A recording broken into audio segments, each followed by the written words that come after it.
Kisah Nabi Ilyasa AS yang meneruskan dakwah Nabi Ilyas. Kisah Nabi Ilyasa menjadi salah satu dari 25 kisah Nabi yang ada di dalam agama Islam. Tentunya setiap kisah Nabi perlu kita ketahui dan kita pelajari perjuangan dan keteladannya dalam menyebarkan ajaran Allah kepada umatnya. Salah satunya termasuk kisah Nabi Ilyasa yang pada kali ini akan kita bahas. Nabi Ilyasa merupakan anak angkat dari Nabi Ilyas dan keduanya senantiasa melakukan dakwah kepada kaumnya untuk menyebarkan ajaran Allah dan menyembahnya. Perjalanan dakwah dari Nabi Ilyasa diketahui sangat inspiratif dan menjadi seorang pemimpin yang patut diteladani saat memimpin kaum Bani Israel. Berikut ini akan kita bahas lebih dalam tentang kisah Nabi Ilyasa dalam perjalanan dakwahnya. Di dalam agama Islam, kita mengenal setidaknya 25 nama Nabi yang wajib kita ketahui. Salah satunya adalah Nabi Ilyasa.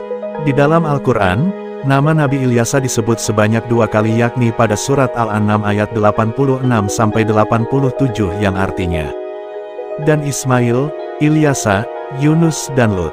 Masing-masing kami lebihkan derajatnya di atas umat pada masanya. Dan kami lebihkan pula derajat sebahagian dari bapak-bapak mereka, keturunan dan saudara-saudara mereka. Dan kami telah memilih mereka untuk menjadi nabi-nabi dan rasul-rasul, dan kami menunjuki mereka ke jalan yang lurus. Kemudian dalam surat Sad ayat 48 yang artinya, dan ingatlah akan Ismail, Ilyasa, dan Zulkifli. Semuanya termasuk orang-orang yang paling baik. Ini adalah kehormatan bagi mereka. Dan sesungguhnya bagi orang-orang yang bertakwa benar-benar disediakan tempat kembali yang baik. Nabi Ilyasa dikenal sebagai anak angkat dari Nabi Ilyas. Mereka senantiasa berdakwah pada kaumnya dengan tujuan agar menyembah Allah. Meski tak banyak dikisahkan, namun perjalanan Nabi Ilyasa dalam melakukan dakwahnya begitu inspiratif. Sikapnya menjadi pemimpin pun patut menjadi teladan. Ini sejarahnya. Untuk mengetahui secara lebih dalam mengenai kisah Nabi Ilyasa, berikut kami telah rangkum kisah Nabi Ilyasa dalam melakukan dakwahnya, yang dilansir dari beberapa sumber. Kisah Nabi Ilyas saat bersembunyi di rumah Nabi Ilyasa.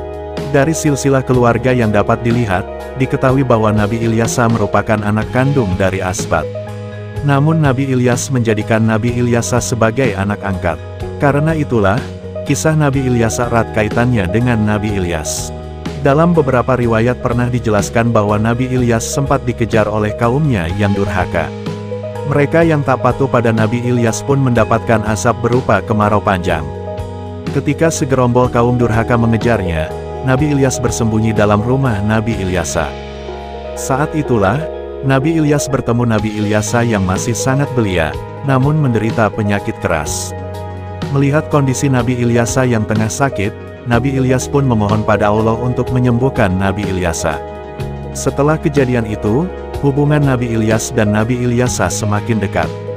Nabi Ilyas juga selalu mengajak Nabi Ilyasa ketika berdakwah.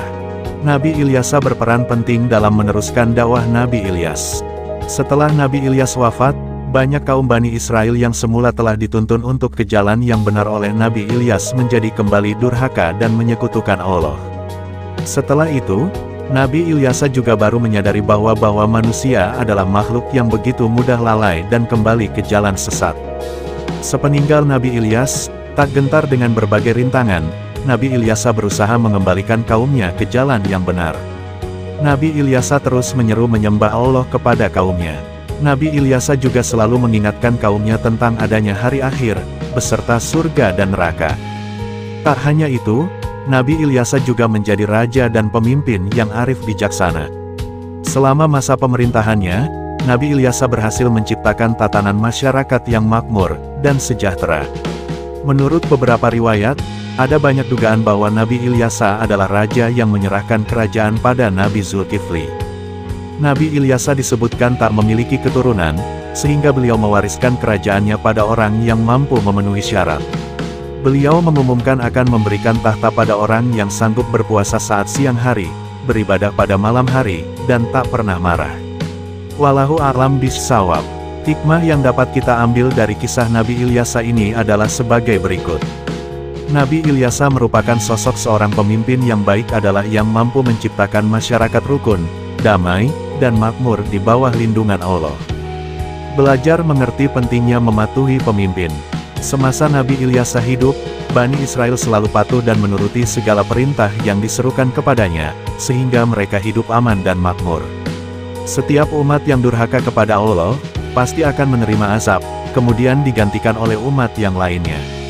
Setelah Nabi Ilyasa meninggal, Allah mengutus Nabi Yunus kepada kaum Bani Israel.